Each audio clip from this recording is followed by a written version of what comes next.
مدینے جانے کا ارمان ہے، دیکھیے کیا ہو واہ واہ واہ غریب بے سر و سامان ہے، دیکھیے کیا ہو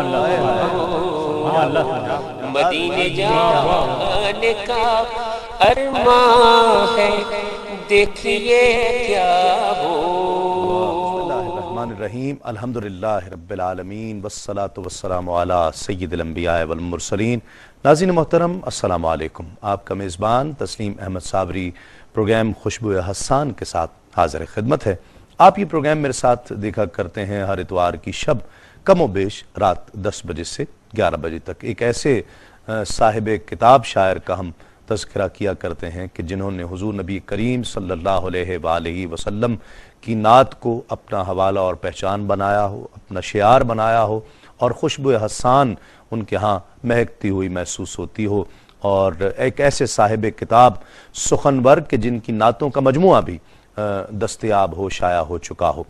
میں اس کے علاوہ جو یہ آغاز میں ہی ذکر کرنا چاہتا ہوں کہ خوشبو حسان پروگرام میں ہم نے تذکرہ کیا تھا کہ آپ کی نظر میں وہ لوگ، وہ شعراء ہیں کہ جن کی کتابیں یقیناً نعت کے تعلق سے شائع ہو چکی ہیں، ان کے مجموعے ہمیں بھجوائیے، تو بہت سے مجموعے ہم تک پہنچے ہیں۔ انشاءاللہ کوشش کی جائے گی کہ ان کو بھی اس پروگرام کا حصہ بنایا جائے۔ ناظرین کرام، آج جس شاعر کا ہم نے انتخاب کیا ہے ان کا نام بھی میں گوش گزار کروں گا۔ ایک صوفی شخصیت، ایک بزرگ شخصیت، اور نعتیہ اشعار تک پھر محدود کر لیا اپنے فن کو انہوں نے۔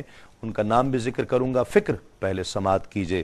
ادھر ڈھونڈتی ہے ادھر ڈھونڈتی ہے، میری چشم دل ان کا در ڈھونڈتی ہے، اور تمہیں جن نگاہوں نے دیکھا ہے حضرت، تمہیں جن نگاہوں نے دیکھا ہے حضرت، ان نگاہوں کو میری نظر ڈھونڈتی ہے، اور غریبوں کے مولا امیروں کے آقا، میری بے کسی تیرا در ڈھونڈتی ہے۔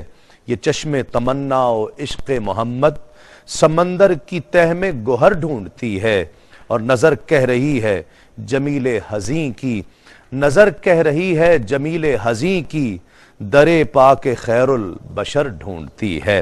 شاہ سید جمیل حسین رضوی صاحب رحمۃ اللہ علیہ، جن کے کلام کا ہم آج تذکرہ کریں گے، جن کے کلام کے محاسن ان کی شخصیت کے حوالے سے انشاءاللہ گفتگو کی جائے گی۔ ہمارے پینل میں آج تشریف فرما ہے ممتاز و محترم شخصیات، اور جو شخصیت میرے بائیں جانب تشریف فرما ہے اس پروگرام کی رونق ہیں، اور بہت خوبصورت انداز گفتگو آپ کا، تحقیق، تنقید آپ کا حوالہ اور پہچان ہے۔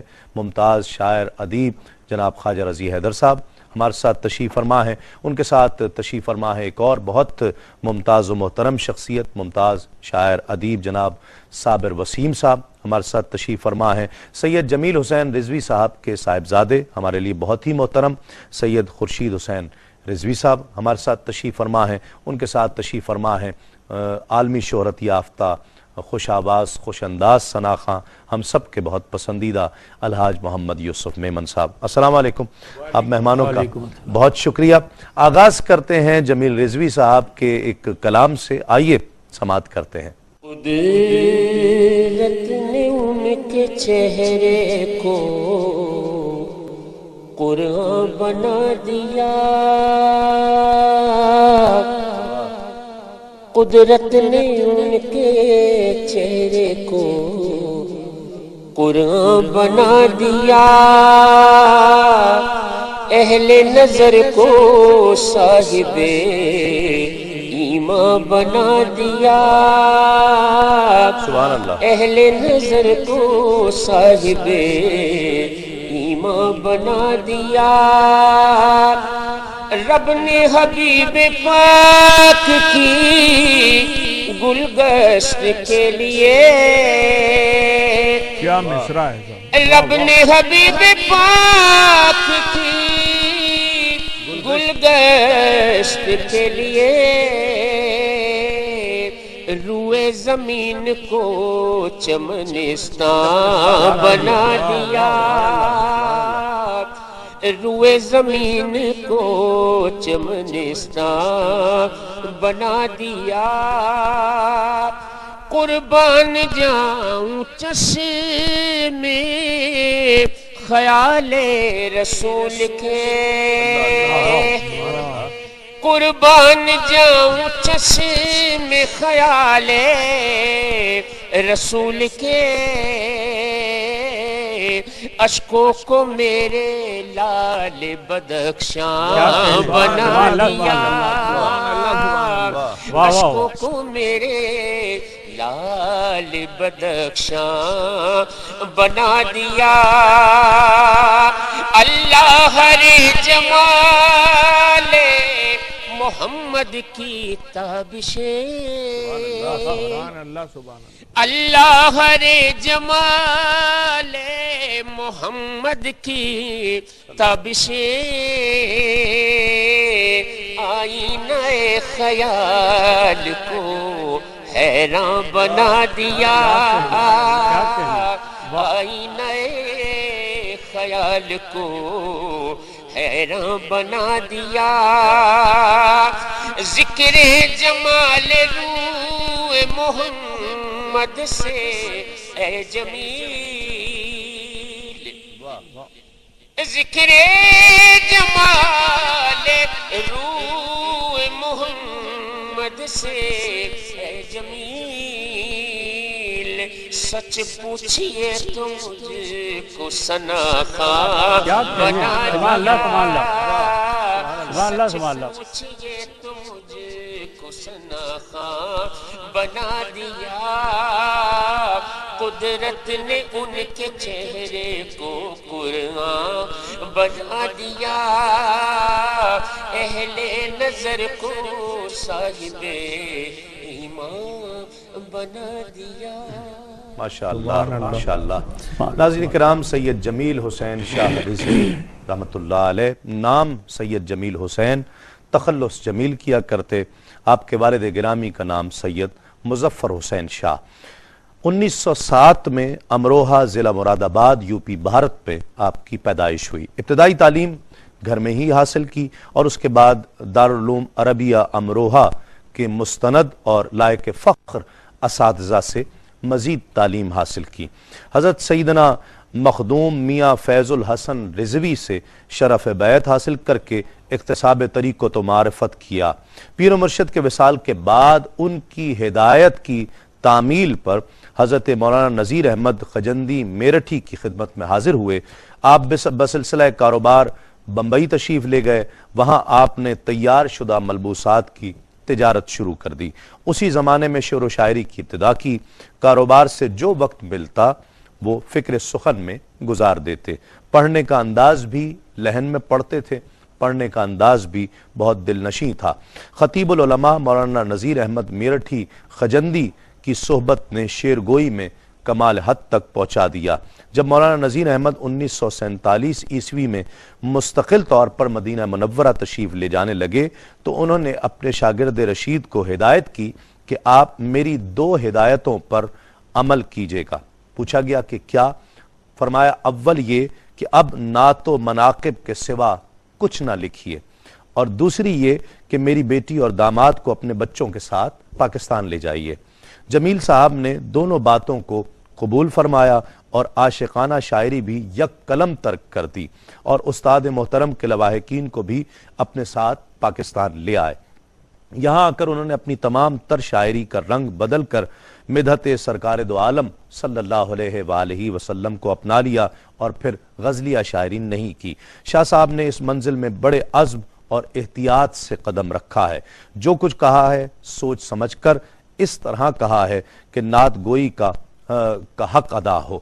ان کے مجموعہ کلام سے سینکڑوں ایسے اشعار انتخاب کیے جا سکتے ہیں جن کو درجہ اول کے نعت گو شعراء کے کلام کے ذیل میں رکھا جا سکتا ہے۔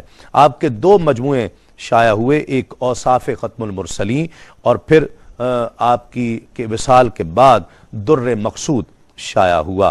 آپ کا انتقال 20 جولائی سن 1991 میں ہوا۔ آپ کا مزار اقدس سخی حسن قبرستان کراچی میں ہے۔ مولانا نذیر احمد خجندی کے شاگرد رہے اور وہ خود ایک بہت بڑی شخصیت، اور پھر انہی کے حکم پر ان کی تعمیل کرتے ہوئے پھر غزلیہ شاعری نہیں کی، پھر نعت کی طرف راغب ہو گئے، کیا کہتے ہیں؟ ہاں صاحب بہت شکریہ آپ کا. بات یہ ہے کہ مولانا نذیر احمد خجندی میٹھی، ان کی شخصیت میں بہت سارے اوصاف تھے، اور جہاں تصوف تھا وہ اپنے گھرانے سے، جیسا کہ آپ کو علم ہے کہ مولانا شاہ احمد نورانی کے جو دادا تھے مولانا عبدالحکیم جوش، وہ صابری چشتیہ سلسلے میں حاجی امداد اللہ مہاجر مکی کے خلیفہ تھے، تو انہی سے اپنے دادا کے سلسلے سے یہ نذیر احمد خجندی کا تعلق تھا. ٹھیک.